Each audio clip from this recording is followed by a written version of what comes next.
Hello everyone, this is Florina Kirvase and you are listening to the podcast Business as Usual.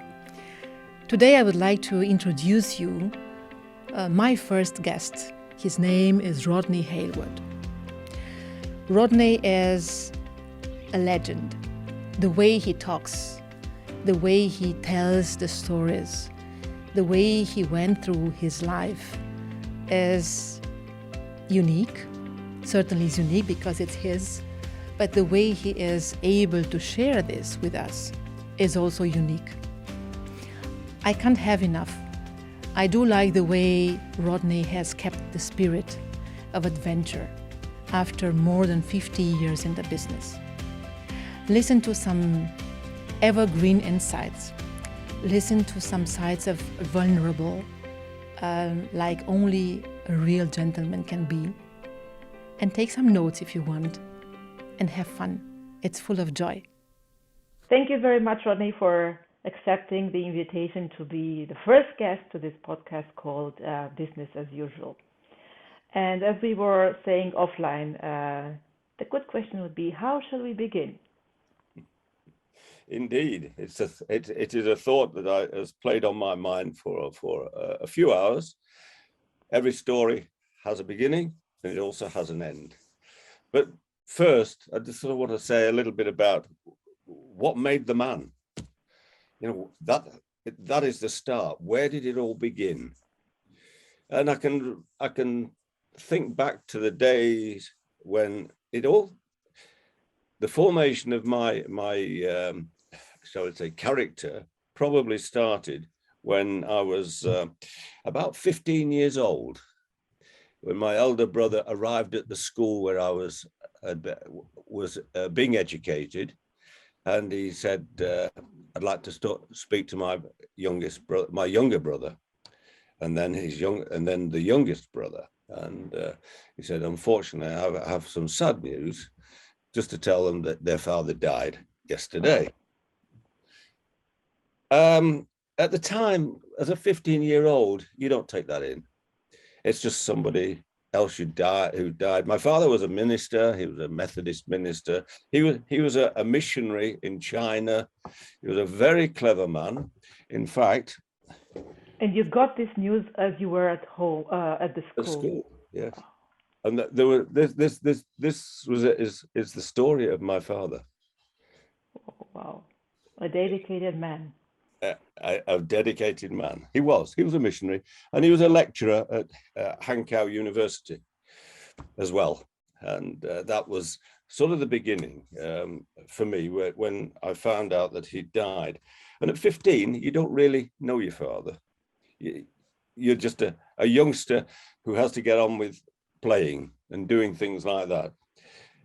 And I also how did this change your life? It changed my life because I didn't know my father, and I didn't know a great deal about him, because he was a very quiet man in that respect, and a very humble man. In fact, my mother used to say, "You're too humble for your own good," you know. But he was a very humble man, and he was very well respected wherever he went. And we travelled around the UK. Every 2 to 3 years, he moved, 3 to 5 years, when he moved on from circuit to circuit to lend what he'd got to give to those particular parishioners, I suppose you would call them. And it changed my life, because all of a sudden I realized that I didn't have anybody to ask, and my decisions had to be taken by myself. My mother was busy. She was a nurse. She was a senior nurse in a hospital, and she used to run the hospital at night, doing that kind of thing. And my father was sort of what you call a superintendent minister, which was running a whole area. So that, you know, I didn't see a lot of them, because I was away at boarding school 3 months at a time. And so boarding school means that you were during the week at the school, and you could see only from time to time your family. I couldn't see my family for 3 months at a time. Oh.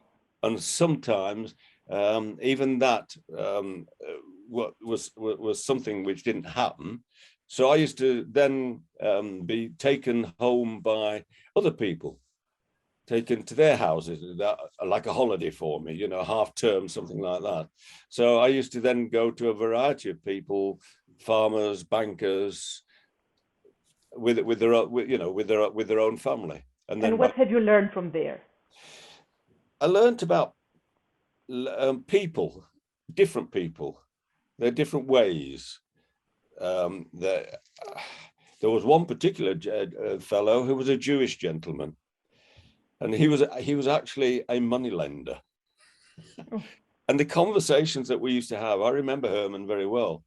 Well, very, very interesting. Of course, whatever he wanted, he was always given. At my house, at home, we were from a not a very wealthy family at all, because nurses were paid just as low as they are these days in the UK. And my father had a certain stipend, which was his salary. And so looking at what other people had sort of made me look and think, well, wow, you got all that. I don't think I'm ever going to see anything like that. It was, they had, there was one particular family that I went to, which was a manufacturer of racing car parts. Oh. And in fact, yeah, you may never have heard of him, but it's Sterling Moss. Was one of our greatest drivers, and he died last year, but he was one of our greatest British racing drivers. So you've been to that family?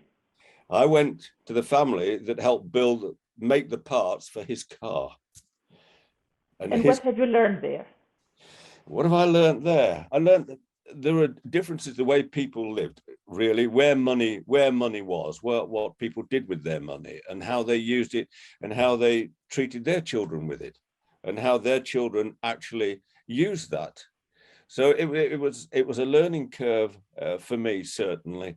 I used to ponder these things, and I think back, and even now, I think back to some of these people that I've known over the years, and I've kept in touch with them all those years. Some of them, bless them, have passed on now, and it makes one think back and reflect in a great way about people. Some of them were tremendous, shall we say, conversationalists. One of the people, well, there are 2 or 3 people who, in fact, ended up on the television as actors. One of them we see regularly on that. 2 of them were news readers, which used to be able to see. And they were older than me, so I didn't realize that till I'd left school, that in fact that, I'd actually been mixing with quite a lot of people. We had a prince actually who came to school there, an African prince. It was so we had people from all over the world. So you had a school where you were already in contact with a number of people that have been already there, and then you met different families, and then with 15 your father passed away. Yes, that's correct, and a lot of these people moved on, went on to university, and finally ended up in their own particular spheres of television and such like, and they are still around today, 1 or 2 of them. So it's. And how have you started the business? Because at the end, the title of this podcast is Business as Usual. And what the people do not necessarily know is how we've been starting the business, how we've been starting the careers, where these careers brought us to. And I think it's interesting to share with the others how was your path. Well, a lot of these things brought challenges into my life. There's no question, and I had to make decisions of my own because my father wasn't there. And therefore, making decisions at a very early age of that, when you think you know everything, oh yeah, can trip you up. Oh yeah, I certainly got tripped up on a few occasions and set right by other people when they could see that I might just be going a little bit astray. When I left school, I didn't know what I wanted to do. I had no idea. And So the my people of today and the kids of today that not necessarily with 20 or 21 they would know what to do. It's nothing new, right? No, that's absolutely right, but you don't realize it because the pressure is on you. Go out, get a job. You need Oh to, yeah. you've got an education. You need to use it. And what happened was, in fact, that my mother, with her sister, who was also a high flyer in the NHS, she was a midwife. And in fact, she was the one that brought me into the world. She delivered me. So you had a good fate. Yes, I think so. But what happened there was, I said, well, if he doesn't know what to do, why don't you persuade him to go into nursing? Oh, so you were supposed to go into nursing. I looked at that and thought, well, I don't really want, male nurses are not really the vogue, But true is, there was quite a sort of, lifting of eyebrows, shall we say. But now, of course, it's a common factor in life. And what happened there was, I actually thought, I could teach, and I went into nursing to teach nursing. So you wanted to become a teacher? Yes. Okay. So I started by, in order to be able to teach nurses, I had to learn what nurses did. So I had to become a male nurse. And the things that I actually did, in fact, I was just looking earlier that when I actually when I actually started nursing, I went in and I studied anatomy, physiology, psychology, medicine, bacteriology, and environmental health. Wow, where are we today? So that was your background that helped you afterwards to start, or was supposed that you would end up as a teacher for nurses. Yes, that was where I started. I took exams, and I have to say had I not left, I would have been their gold star pupil. So, but what I left then because there were great shortages of nurses even in those days. And I think that one or two of the things upset me greatly emotionally. Particularly, I think the one final thing which finished me was when we had a boy of 18 came into the. I was on the surgical ward. Came into the hospital. He crashed on his motorbike, and he was killed. I mean, basically, he died whilst I was there on duty. So this is how your career started as a nurse. Yes, it did. Well, it went on as I was a nurse. I went on through a nurse, and I never reached the actual pinnacle of the student nursing. I actually left before that, and I applied for a job, which I saw in the paper, and the job was, in fact, to work for a company called Cocker Chemicals. Now, so you entered the chemical world then? I entered the chemical world, and my immediate boss was a heavy smoking research chemist, and I was his assistant, and I got involved with all sorts of things from the research side, and that expanded, and he showed me an awful lot, and my speciality there was chromatography, and he taught me a lot about chromatography. So you went up from the nurse to an assistant. Yes. I wanted to ask you, why do you think that nursing, just like today, it was so scary for a lot of people, and it still is? It is. Well, nursing for me these days is a little bit. I've got to be careful what I say here. It used to be a vacation. You know what I mean? It's a vacation where people just went because they cared for people.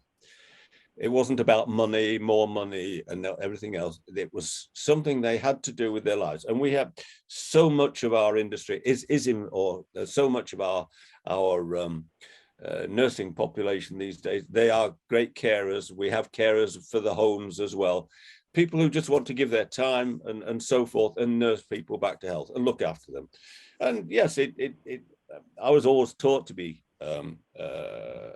a carer at home, if you will, because I was one of 6 children. And my If I understand you right, it's not something that everybody could actually do unless there is a vocation for it. That's how it used to be. Now it's a case of, well, it's a job, 9 to 5, it pays the bills and all the rest of it. And some of the people are not as caring as I would like to see them to be, and through this pandemic, I think it's brought out quite a lot in me of my past, of what I had to do. I remember having had to deliver a baby myself. What else could I do? When you're the only one there. I was actually in the back of an ambulance coming from a home in the ambulance, and I was in the back of the ambulance, and so you helped. Yeah, I helped, and I think that had an effect on me, seeing that, because I never watched any of my own children being born after that. No. You were on a business trip, I guess. No. Well, no. I was joking. I was ready. I mean, my wife went into hospital, and that's fine. And I took her into hospital when she was due, and that's fine. But I never stayed. Although in those days they didn't really expect you to. They didn't want you to. I mean, it was the nurses, the nursing sisters said, "Go home. We'll ring you and tell you when it's all over." So I never actually looked at seeing that happen, but I did get involved in the birth of a baby in the back of an ambulance. So then from the back of the ambulance and nursing, then you ended up as a research assistant in the chemical industry. Yes, I did. Yes. So you had a job in an office, I guess. I was in a laboratory. Okay, in the lab. I did quite a lot, and this is where things got quite interesting, because the kind of things I was actually involved in, it's really quite interesting, was a wide range of products, from food, pharmaceutical, industrial waste treatment, cosmetics, personal care, oleochemicals, fatty acids, glycerine, glyceryl esters, biocides, antioxidants, and specialist areas of interest in the chemical intermediates for perfumery, flavors. So you went into the food, into agro, into industry, different applications with these chemicals, and yes, you were in the laboratory. And what exactly did you like about it?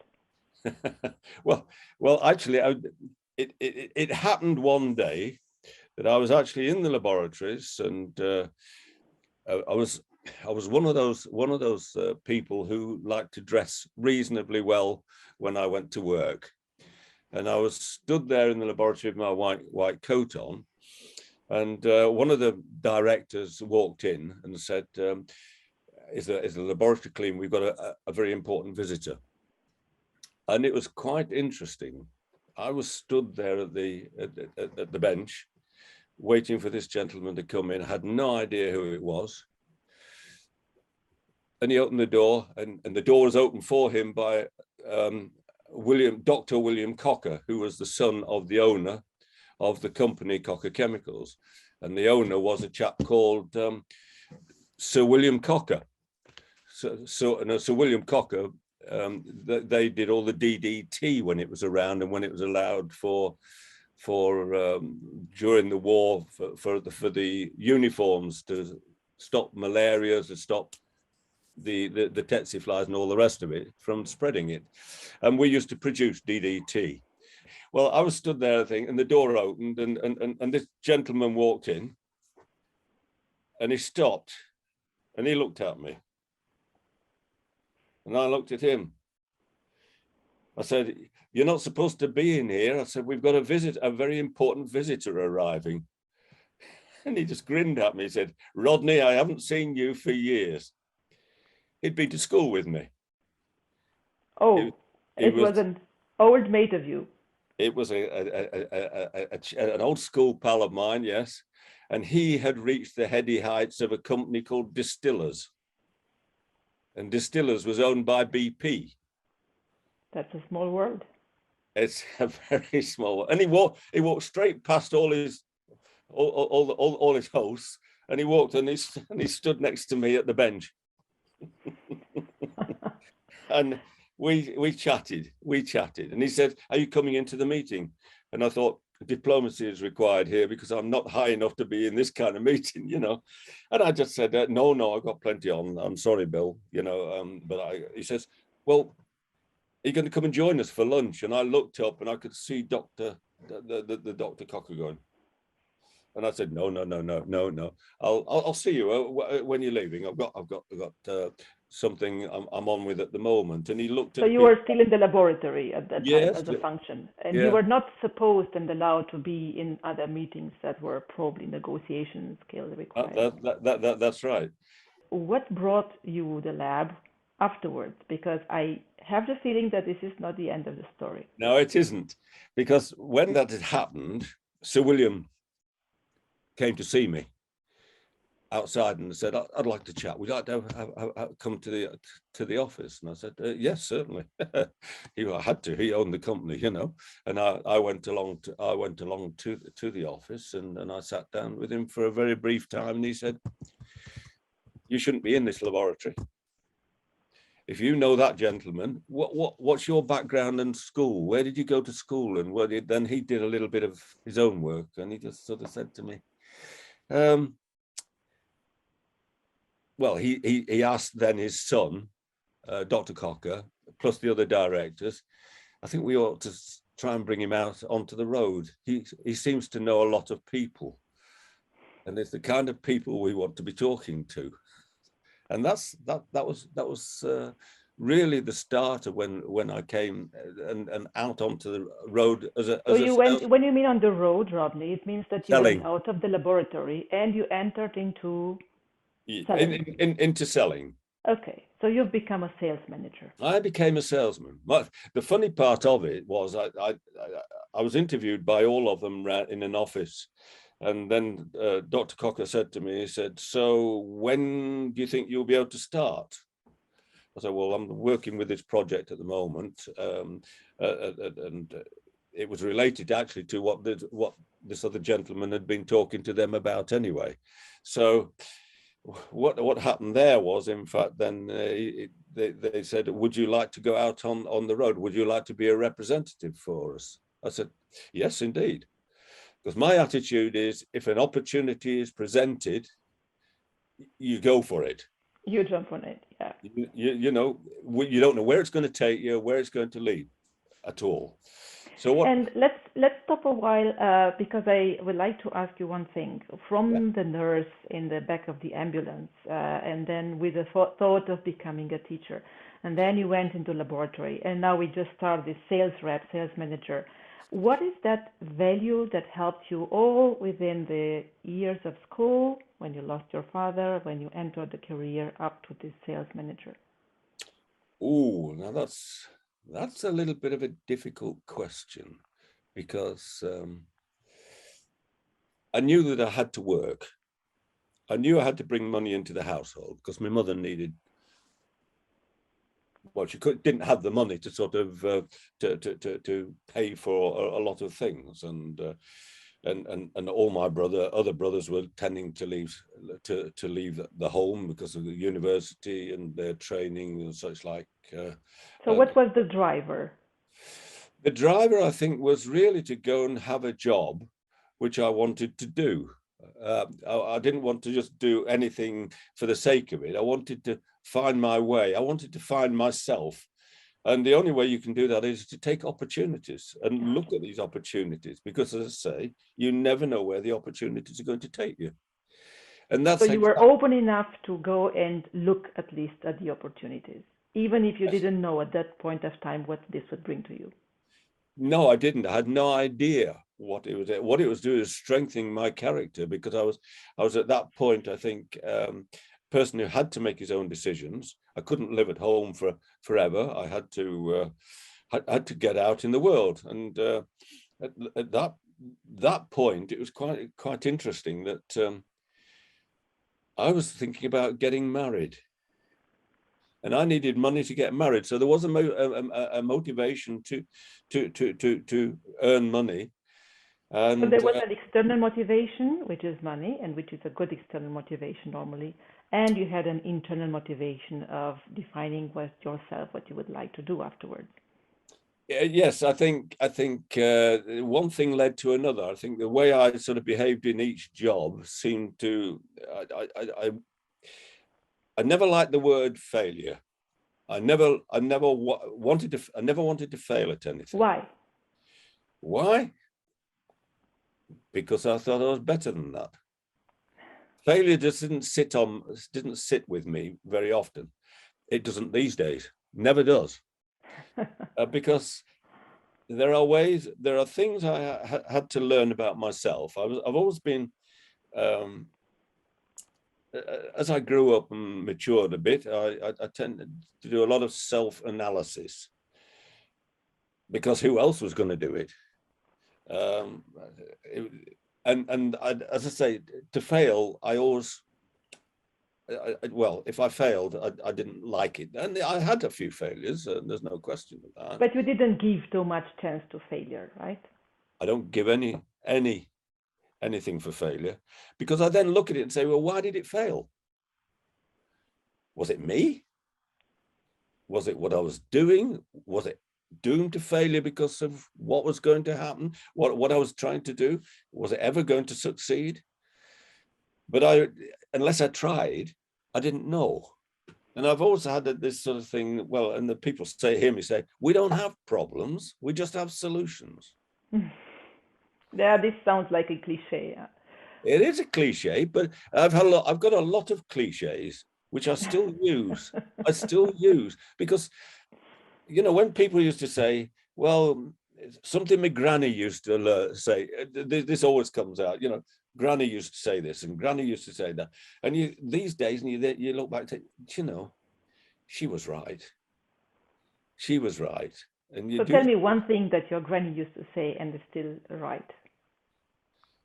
Well, that's an interesting one as well. But she always used to say things like,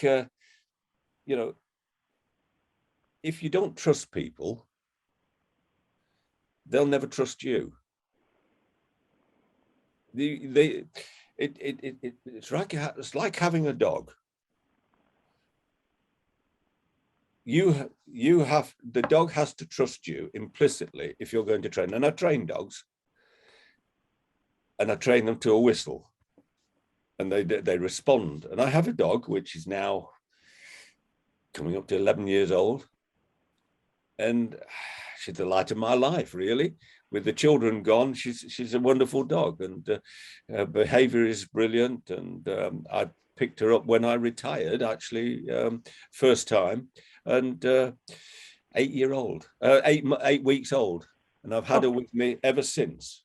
But I think we will go back a little bit afterwards to the retire, because we are still at the beginning of your career. Yes, that's true. Yeah. I wanted to ask you, coming back to the sales, and not to forget about this beautiful thing you said about trust. Trust, first you give and then you receive.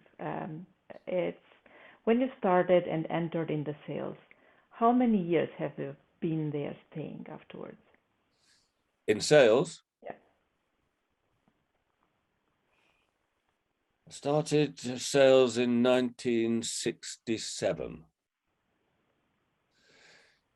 And you stayed there? And I stayed in sales in one way or another, in one form or another. I was involved in sales all the time until I retired when I was 74. So this is something that for those that cannot stay longer than 2 years on one position, I would like you to explain, what did you do and what did sales do to you to stay so long in such a challenging position? Sales is not easy. It's not all the time easy. No, it isn't. It's a challenge. It's a big challenge, but it's a challenge I welcomed. I welcome the challenge, and I always take on a challenge if I can. What did you mostly enjoy about sales? What did I mostly enjoy? I enjoyed talking to people. It's a people. It's a people. It's a person job. It's being with people, being gregarious, being able to talk to people. I was very well educated, so it was quite nice to have a knowledge that I could actually talk about most things to most people. What is one thing, Rodney, about sales? What is one thing that you noticed in all these years that is to be avoided for somebody that is acting as a sales rep, sales professional, sales manager, sales director? Right. Well, I always used to say to people, in order to get through the door to speak to somebody, one, if you can do it by telephone and make an appointment, do it by an appointment, and then they will put their time on one side. But make sure you know what you want to say to them, what you want to discuss, and then present yourself. Do not present yourself in an attitude of I will say scruffiness, untidiness, scruffiness, untidiness. At least before you go in and comb your hair, put your tie, make sure you're wearing a tie, a shirt, and a suit, and your shoes are clean. And so a proper appearance and a proper agenda before you go, and you take the space and the time of that somebody else. Yes, because they realize you've taken the time to do that for them. Do you think this is obsolete these days? I'm talking about hybrid working. Yeah, well, I think it's become more casual. I think I don't think it's always the right thing. You know me from when I used to turn up at work, and I always took the trouble to wear a tie and a shirt and tie and a jacket of sorts and trousers with the seams pressed so that I'd have an area.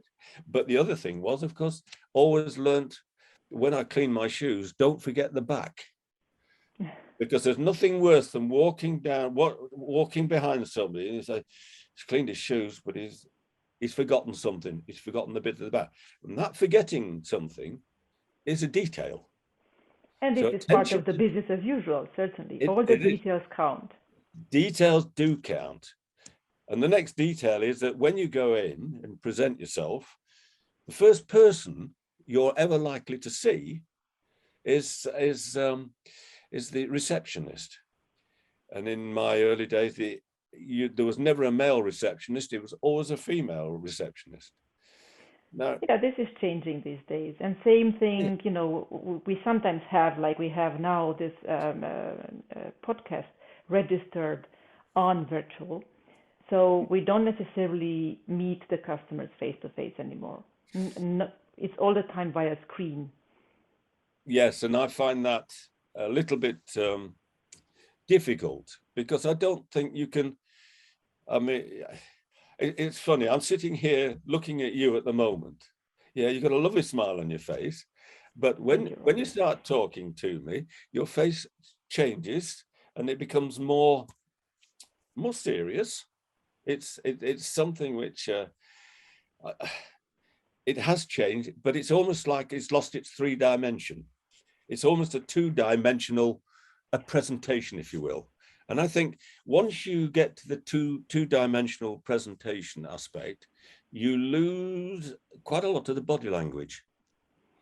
I'm very glad that you say this because I'm also personally missing, after these pandemics, the interaction with the people, with the colleagues, with the customers in 3-dimensional and not only 3-dimensional.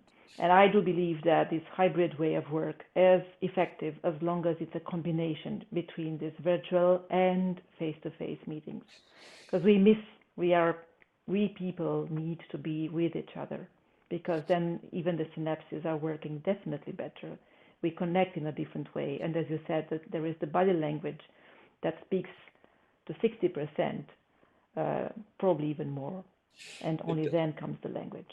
Yes, I've had buyers who I've been to see, and they can be distracted. So it's up to me with my body language to keep their attention, find the way to keep their attention, keep a smile on your face, but smile with the eyes, and be friendly, be Be friendly and be authentic. Yes. Try and be just. I mean, I can tell you a situation where I went in one day to an office, and he was restless. When he came down, he met me down the corridor. He shook my hand. He turned round and walked back to his office. Your business partner, you mean? He was restless. The person I was going to visit. Yes, and he sat down and he said, "Oh, sit down, sit down." I always waited for him to invite me to sit down before I did sit down. And yes, it was something. And he said, well, I think I said to him first, are you having a good day? He said, well, didn't start very well. So I said, a problem? He says, yeah, personal. I said, do you really want this meeting? And he looked at me. I said, look, I said, you're looking at me. I can tell in your face you're pained. You really don't want this meeting now. You've got better things to do. I'll tell you what I'll do. Let's cancel this meeting, and I'll give you a ring and we'll rearrange it. I said, we're not going to get any sense out of this meeting. I know we're not. And basically your mind is somewhere else. It's not here. I can see it in your face.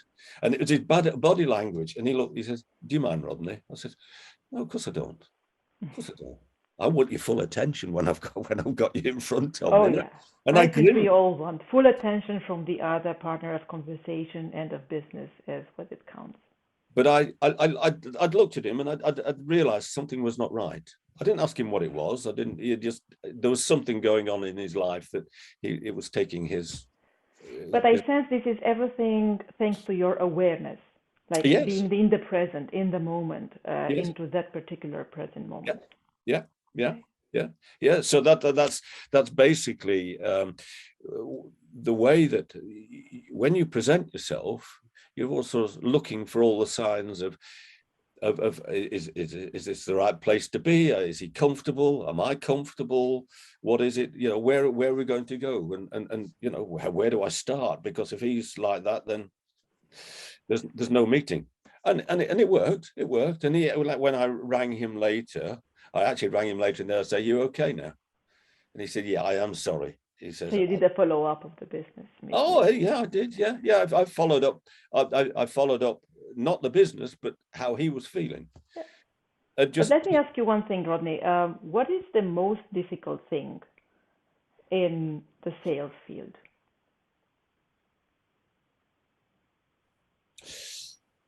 What is the most difficult?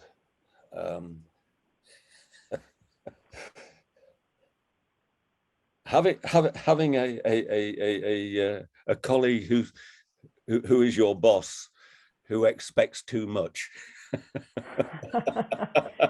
So having set too heavy or too high expectations from someone else.